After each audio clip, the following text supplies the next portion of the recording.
Well, it's quite a mess, and the LAPD wants people who live in this area. Right behind me is Sepulveda, where some of the shootings have occurred. Now, these people, no one has been hurt. The weapon, as you mentioned, has been a BB gun, and they believe that more than one suspect inside the car, driving, perhaps another one shooting. There could be 2 or 3 more in the car, whatever. Firing away from a BB gun at either passing cars, cars that are standing still, or cars that are parked. Quite a mess. The window was gone, and that was it. The back window was shot out of it. Yeah, just like that. Just like that. For Frank Healy and Edward Chanel, it happened Sunday night in the Westchester area. They were 2 of 21 people who had their car windows shot out by someone driving around in a dark-colored sedan, just shooting a BB gun at random. What did it cost you to fix your window? It cost me about $365. Kids have nothing better to do. I guess. How much did it cost you?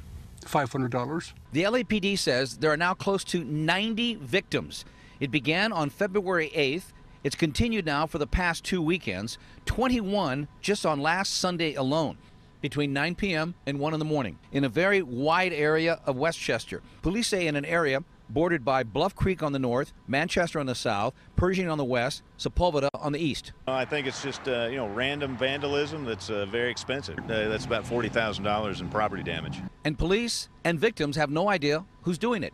It happens in a flash. In fact, many times they don't even know what hit them. In all these BB gun shootings, no one has been injured. However, on Sunday night, just before 11 o'clock, police say a woman was walking alone right where I am now, 7500 block of Arizona.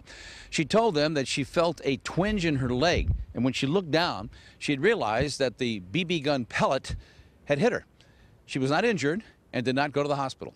And she also told police she didn't see where it came from. When you're seeing this many windows being shot out, they really need to take a look at it. We've got a lot of units down there working that area, plainclothes and uniformed personnel, and we're doing everything we can. And police just want to put out the warning, and they also are asking for your help. Remember, none of these have occurred during the weekdays, only on weekends, Saturday and Sunday, usually between 9 and 1 o'clock in the morning. People just driving all around here, up and down side streets, firing away. They are asking if you have any kind of video, either in your car or anything security-wise on your house. Let police know. Take a look at it, because they want to look at everything. Reporting live from Westchester, I'm Dave Lopez, CBS 2 News.